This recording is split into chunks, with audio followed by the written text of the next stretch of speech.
70% विवाहित स्त्रियांमध्ये चिटिंगचं प्रमाण आहे. एक्स्ट्रा मॅरिटल अफेअर्स आणि घटस्फोट याचा कितपत संबंध आहे? काय झालेलं आहे की तुम्ही आता 10वीचा रिझल्ट बघितला का?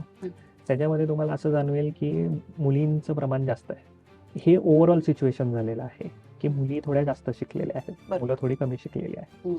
त्याचं एक कारण हे आहे की घरच्यांनी लवकर लग्न लावून देऊ नये किंवा त्यामुळे मुली खूप शिकत जातात आहेत, अवॉइड करतात, इंडिपेंडंट होतात, फायनान्शियली इंडिपेंडंट होतात. त्याच्यानंतर प्लस बाबा की आता खूप नातेवाईक मुलं स्थळ आणायला लागले, त्याच्यापेक्षा मी आता शिक्षण करते, माझी ही डिग्री झाली की आपण बघायला चालू करू, हा एक एक्सक्यूज मिळतो. या ह्याच्यामध्ये असं झालेलं आहे की एज्युकेशनल डिस्पॅरिटी ही खूप जास्त झालेली आहे सध्या.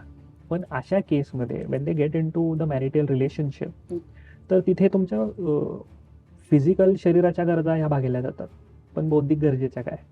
मग अशा वेळेस तुम्हाला तुमच्या समविचाराची किंवा हे स्त्रीच मिळेल अशातला भाग नाही. मग अशा वेळेस जर एखादा पुरुषांनी जर का काही इमोशनल सपोर्ट किंवा इंटेलेक्च्युअल नीड म्हणतात त्याला, की कंपॅनियनशिप, की ते जर का if he can discuss over with you on that topic, मग ते तुमचं खूप स्वाभाविक होतं की जसं आपलं हे होतं की आपण दोन समविचाराची लोक एकत्र आली की आपण मित्रमैत्रिणी बनतो, तर तसंच होतं की ते मित्रमैत्रिणी होतात आणि मग बरोबर कम्पेअर करणं, मग ते कम्पॅरिझन चालू होतं की अरे माझा नवरा हे नाही करत आहे, मग हा हे. So they start comparing these two persons, आणि मग तिथे तो प्रॉब्लेम होतो. आणि त्या ह्याच्यामुळे तुम्ही जे म्हणताय की चिटिंगचं प्रमाण वाढलेलं आहे, ही डिस्पॅरिटी आहे.